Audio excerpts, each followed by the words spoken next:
acesso não é conhecimento. Nós, de facto, temos muito acesso, ou acesso a muitas coisas, muito diferentes entre si. Mas o facto de conseguirmos aceder não significa que depois consigamos fazer alguma coisa com a informação que lá está. Não é por termos acesso à internet que sabemos usar a internet. E não é por sabermos usar a internet que a usamos de forma coerente. E porque nós podemos usar a internet para fabricar uma bomba. Isso não é bom para ninguém. Portanto, no que diz respeito à informação, tu tens aqui vários problemas. Há aqui uma escala de questões que têm de ser analisadas, nomeadamente o mimetismo dos mídia, a forma como eles se copiam uns aos outros e não copiam em bom. Portanto, como copiam as más práticas e as más tendências, que sempre existiram. Nós sempre tivemos sensacionalismo, nós sempre tivemos notícias factualmente incorretas, nós sempre tivemos propaganda nos mídias, nós sempre tivemos... Tudo aquilo que existe hoje já existia, ninguém inventou nada. Simplesmente nós agora temos todos um altifalante, não é? E gritamos a plenos pulmões, não apenas para os vizinhos da rua, mas para o mundo inteiro. E a disseminação é muito mais rápida e, portanto, os fenómenos, não é, que poderiam ser coisinhas poucas, não é? Está ali um fulano na rua a dizer que Covid não existe e que foi tudo uma invenção para nos manter em casa. Está ali na rua a dizer aquilo e só as pessoas que passam naquela rua é que vão ouvir. Mas quando esta pessoa vai para uma rede que tem milhares de milhões de utilizadores, há uma grande probabilidade de os outros utilizadores fazerem eco daquilo e amplificarem aquela frase, seja ela positiva ou negativa, porque fala-se muito do lado negro e do aspecto negativo, mas as redes também têm coisas muito boas, não é? E, portanto, aquilo que eu vejo é que acesso não é sinónimo de conhecimento. Não é porque nós temos uma banca de jornais muito variada, porque ela não é diversificada. A comunicação social não tem muita diversidade. Não é porque nós termos acesso a uma grande variedade de títulos que nós temos mais e melhor conhecimento. Até porque o melhor não é necessariamente o mais popular. Uma das coisas que se verifica na internet é que nem sempre são os maiores aqueles que produzem melhor conteúdo. E nós temos em Portugal exemplos muito interessantes de órgãos de comunicação social independentes a fazerem verdadeiro jornalismo. Não é que o outro não seja verdadeiro, mas é um jornalismo assim menos sério.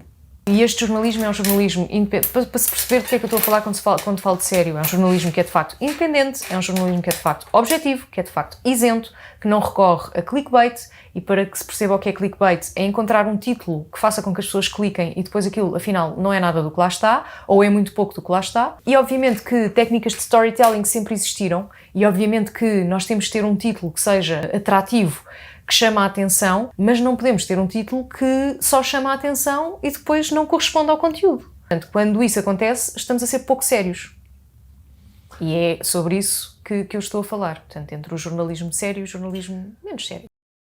Eu quando tento fazer aqui uma retrospectiva em relação ao jornalismo, eu sempre me lembro das críticas ao jornalismo. Eu sempre me lembro do jornalismo já estar ali a derrapar. Eu sempre me lembro de muitas críticas em relação ao trabalho de muitos jornalistas. Eu acho que é muito injusto a generalização. Eu muitas vezes faço uma generalização e sei que estou a ser injusta porque há muito bom trabalho jornalístico feito em Portugal. Há órgãos de comunicação social que têm as duas coisas. Têm programas muito bons e têm programas muito maus. Têm jornalistas muito sérios e jornalistas muito pouco sérios. E isto resulta... Eu tento sempre ver as coisas assim num ângulo maior. Porque isto não é só o jornalismo. Isto tem a ver com a forma como o jornalista se tornou um assalariado. E a partir do momento em que tu dependes daquele salário para viver a tua vida e sabes que não há mobilidade profissional e sabes que não há muitas opções do ponto de vista profissional trocado por miúdos, sais deste, não vais imediatamente para o outro e podes correr o risco de ficar desempregado, tu pensas duas vezes antes de fazeres ou não fazeres determinado tipo de coisas. As pessoas criticam muito, porque não tem coluna vertebral. É muito fácil falar quando estamos bem colocados e seguros no nosso posto de trabalho ou quando conseguimos atingir um patamar profissional de reputação profissional que nos permite trabalhar de forma independente sem depender de nenhum órgão, depender de nenhuma empresa. É muito fácil falar, mas há muitas pessoas que precisam deste salário e há muitas pessoas, nós não podemos ser todos freelancers, não há espaço. Portugal é um país pequeno e é um país pequeno a vários níveis. Nós temos poucas pessoas, não é? Temos poucos ouvintes de rádio, temos poucos leitores, temos poucos telespectadores. Se calhar telespectadores é o que temos mais. Mas depois, dentro dos leitores, temos ainda menos disponíveis para pagar por boa informação. Então, como é que nós vamos exigir que o jornalismo tenha muita qualidade? Isto é um ciclo, não é? Isto é a pescadinha de rabo na boca. Como é que nós vamos exigir que o jornalista produza um trabalho de muita qualidade, de grande aprofundamento, se depois ninguém o vai ler? E porquê que não o vão ler? Não vão ler porque não têm interesse. E não têm interesse porquê? Porque não têm conhecimento para perceber que aquilo é interessante. E não têm conhecimento porquê?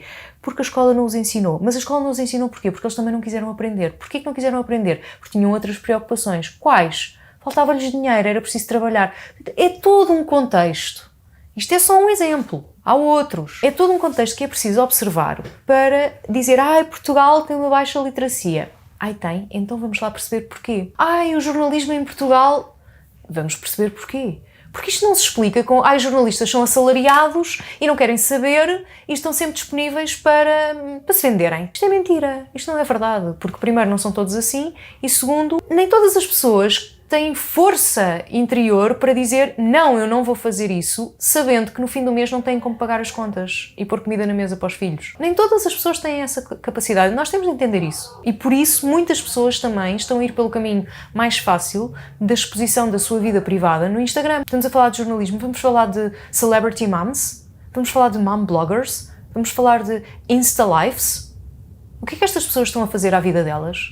Mostrando tudo o que acontece na casa delas, vendendo a imagem dos filhos. O que é que aquelas crianças, quando tiverem 18 anos, vão dizer à mãe? Eu já ouvi uma mãe dizer que vão agradecer, porque foi através desta exposição que eu paguei o colégio privado. Não sei.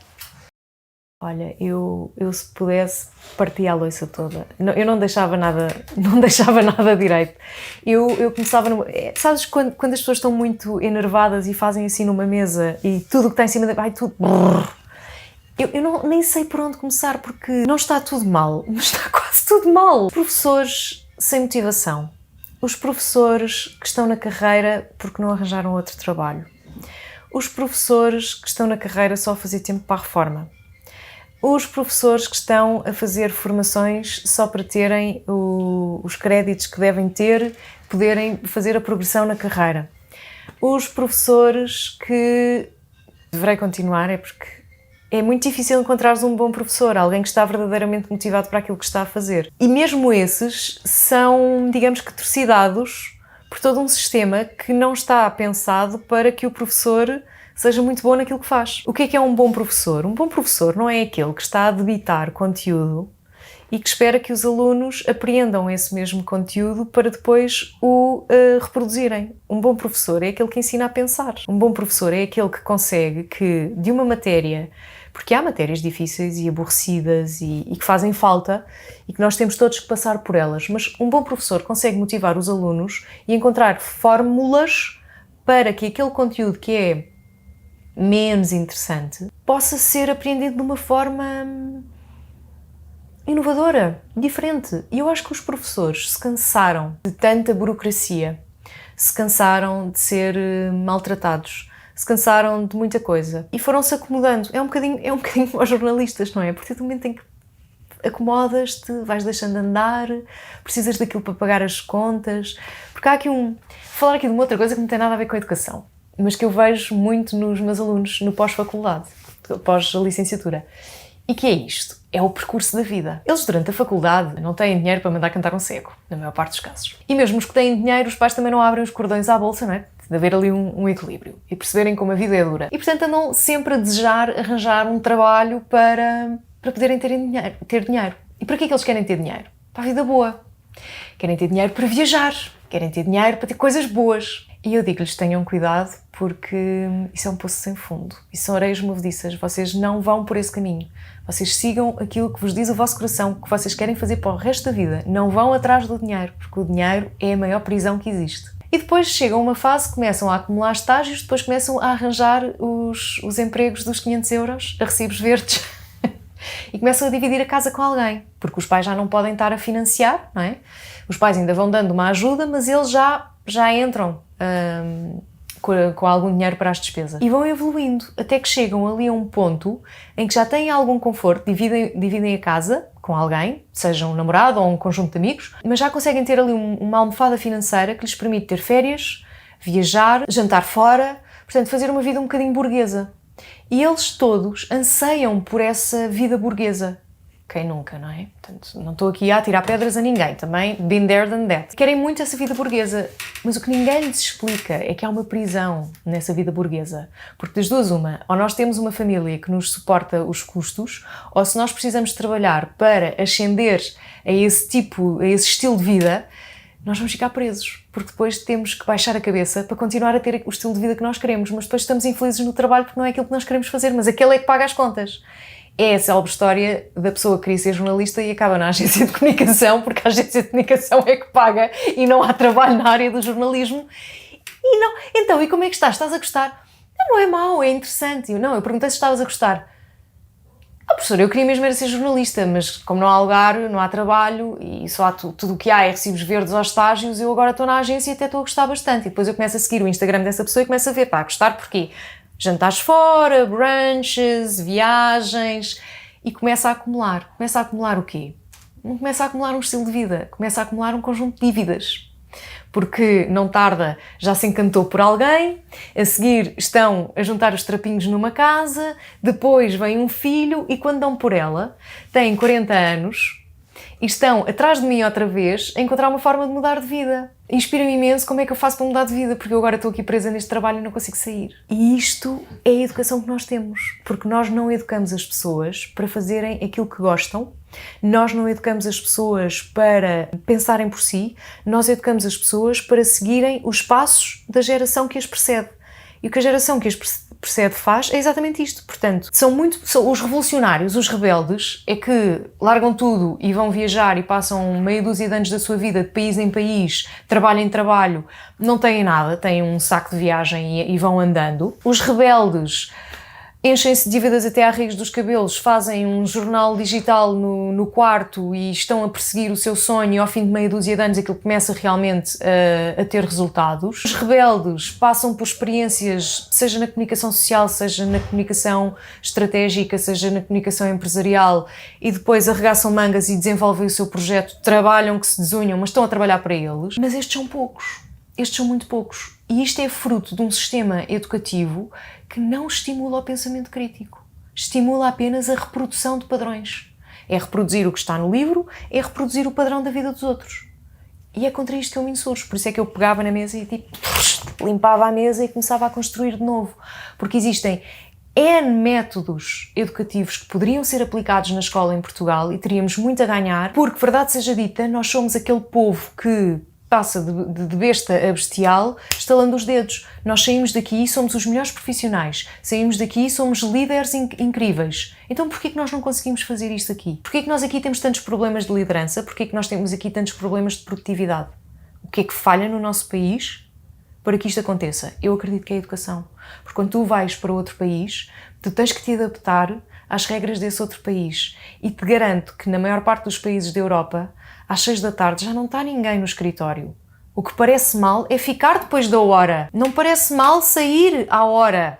Parece mal. Aqui, se tu sais à hora, mas já te vais embora. Eu tipo, mas isto não era das 9 às 5? Então, vocês ficam até às 7. Pronto, então eu também vou ficar para não parecer mal. E as crianças estão na escola até às 7 e nós vamos buscar porque parece mal sair mais cedo. Ela tem sempre de sair mais cedo para ir buscar os filhos. Não, ela não tem de sair mais cedo, ela tem de sair na hora. O trabalho dela acaba às 5, às 5h30, ou às 6, seja lá a hora que for. Enquanto nós não mudarmos este paradigma cultural, não vale a pena começar a conversar, porque isto está mal.